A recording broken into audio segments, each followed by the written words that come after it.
que la honestidad fue clave. Yo me presentaba en un hospital psiquiátrico, o me presentaba en un albergue, o me presentaba con cualquiera de todos los personajes involucrados y les contaba lo que en realidad quería hacer.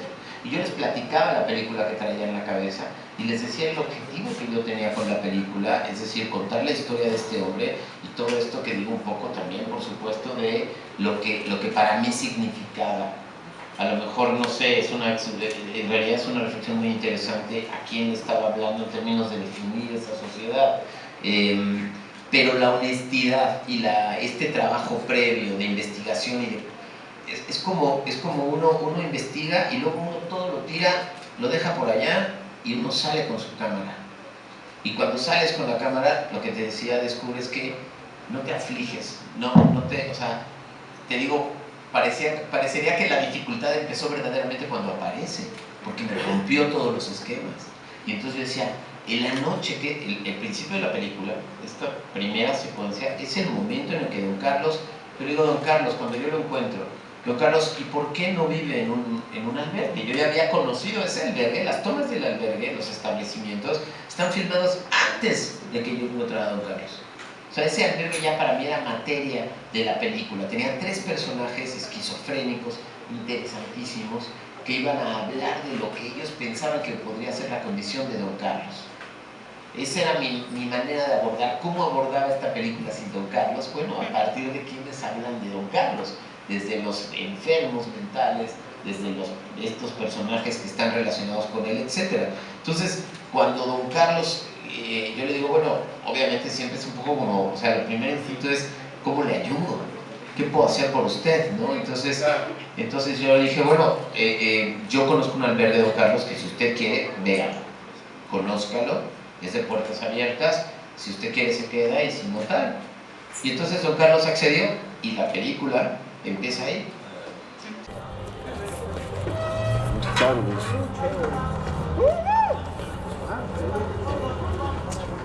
Claudia. Hola, buenas tardes, ¿cómo estás? El señor va a ingresar.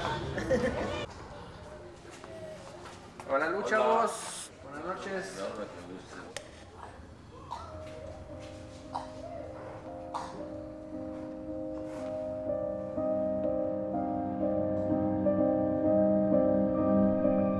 El encuentro que tuve yo con lo que significa la fe fue crucial. O sea, lo que significa que don Carlos es don Carlos por su fe. Es don Carlos porque por su fe selló su suerte. Por su fe sobrevivió. O sea, la fe más allá del literario, porque no es un personaje que haya pertenecido al movimiento estudiantil. No es un personaje, por eso es tan complejo. Es un personaje que no perteneció, no era un personaje de una ideología, sino era un personaje de un catolicismo, de una devoción.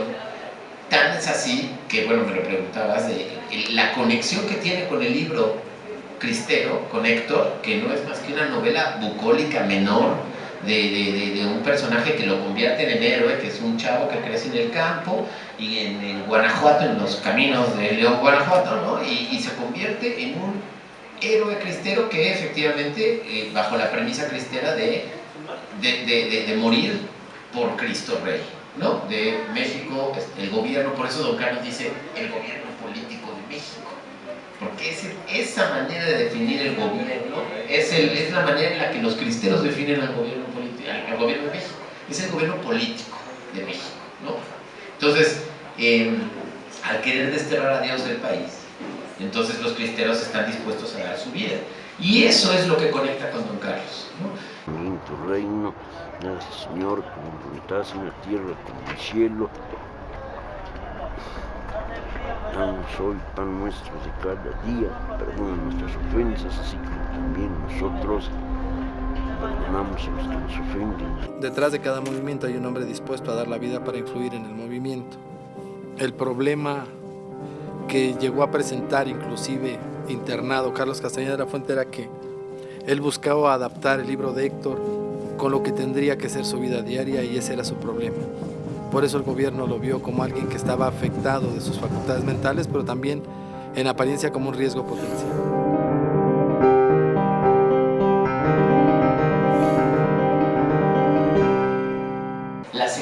de los 3 doctores.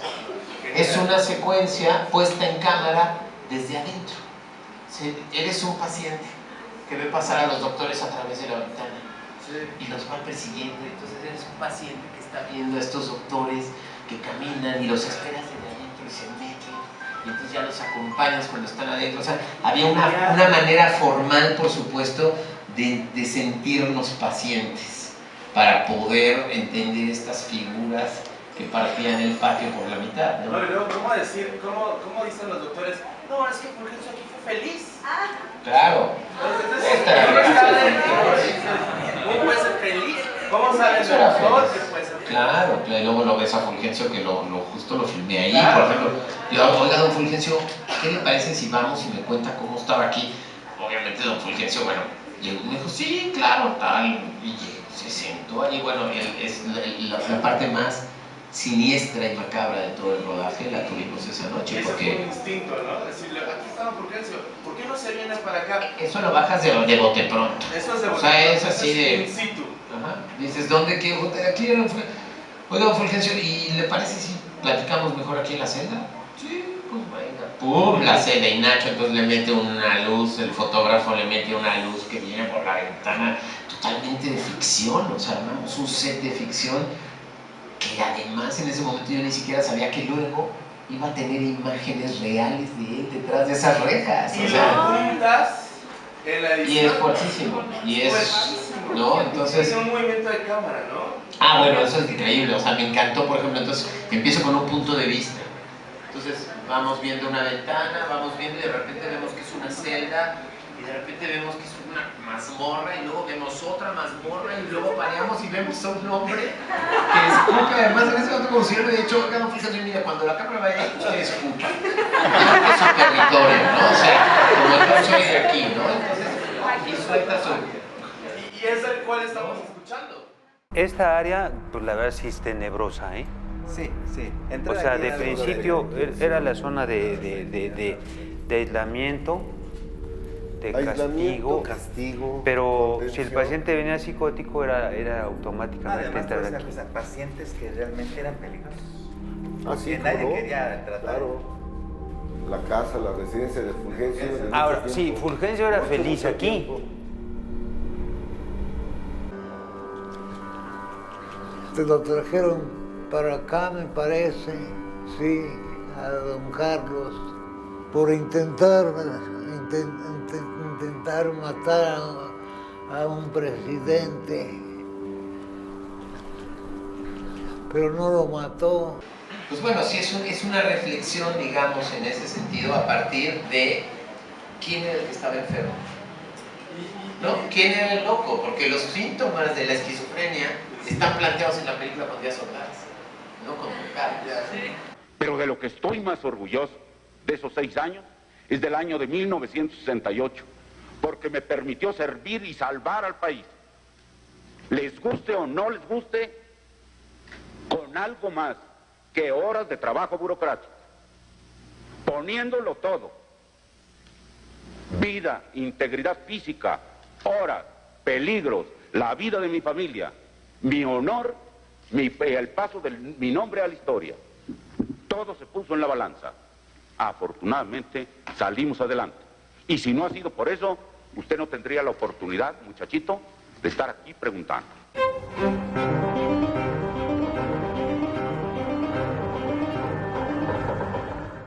Eso es también la película, ¿no? Eso es también un poco esa manera de destapar, esa manera de alguna manera decir, o sea, es inconmensurable la capacidad que puede tener, ¿no? el Estado para manejarse como quiera, ¿no? En ese sentido. Ese caso es uno de los que me cuentan, ¿no? Aquí está el paciente que atentó contra la vida de Díaz Ordaz, ¿no?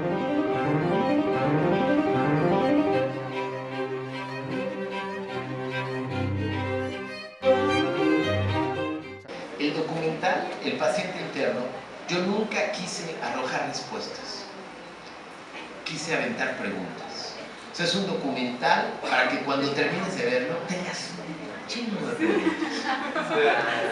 No respuestas. no es el documental de las respuestas, no es el documental, no, es el documental que nos hace preguntarnos y de alguna manera respondernos o discutirlo. O sea, da mucho de qué hablar, porque era lo que yo quería. Yo no quería decir, claro, es evidente, aquí pruebo que él no estaba loco, aquí pruebo que él tenía tal o cual. No. Tú dices, ¿por qué no lo desaparecieron?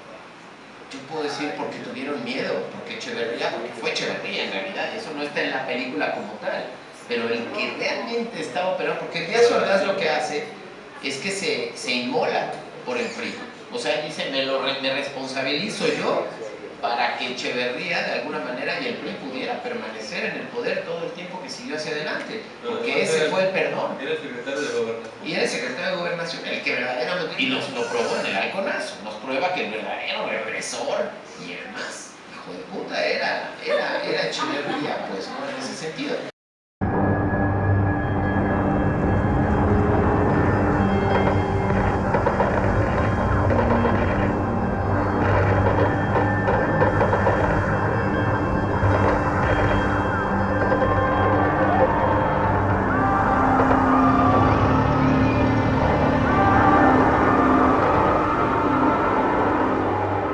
De la vecindad, una vecina me dijo, como a las 7 de la noche más o menos, hubo una matanza en Tlatelolco. Entonces caminé hacia Tlatelolco y entonces vi 2 camiones de pasajeros, estaban incendiándose. Entonces alguien gritó, ahí viene la policía, y yo, todas las 20 personas, 30, echaron a correr. Yo también me eché a correr, y sin eso ya lo supe que hubo 367 muertos.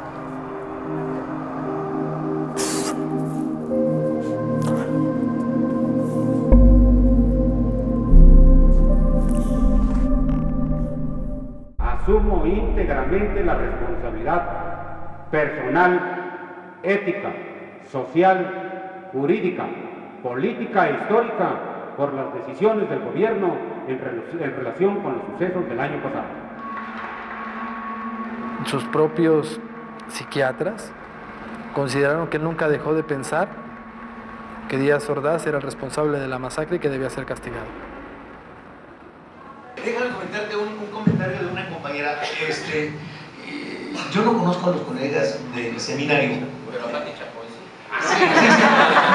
Tiene que ver con la magnificencia de esto que estás platicando y que involucra abrir nuestros horizontes. Eso es lo que hace. Decía la compañera, es que vemos algo que quizá todos nosotros estamos dispuestos a hacer, y yo inmediatamente me rebujé en mi mujer y dije, ay, amigo, eso ya me pasó por allá, por el 68, y yo creo que no hay un llamado a la acción, a que vamos a tirar el gobierno, a que vamos a cambiar las leyes, ¿no?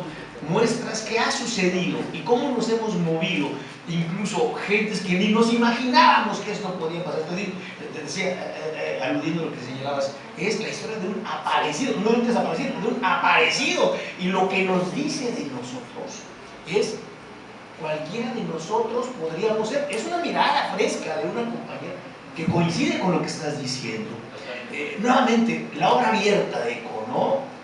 La obra que nos habla de nosotros mismos, que un poco quizá pretendiendo contestar a la compañera, parece que tu diálogo no es con los personajes, ni con las personas, ni con las instituciones, sino con un modelo de sociedad que tú escribes con luz, con sonido, con imágenes, y organizas la narración para un modelo de sociedad. ¿Cómo es esa sociedad a la que tú le hablas?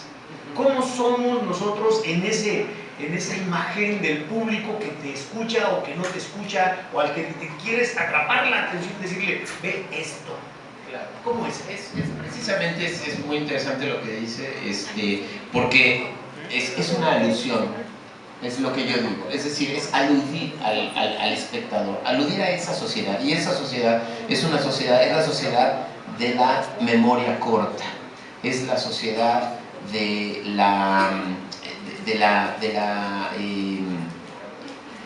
egoísmo, la sociedad también de donde lo que no nos atañe no nos preocupa. Es la sociedad de alguna manera que está atomizada. Es una sociedad que a partir de la información y sobre todo de la desinformación, es una sociedad, somos una sociedad en ese sentido fácilmente manipulable.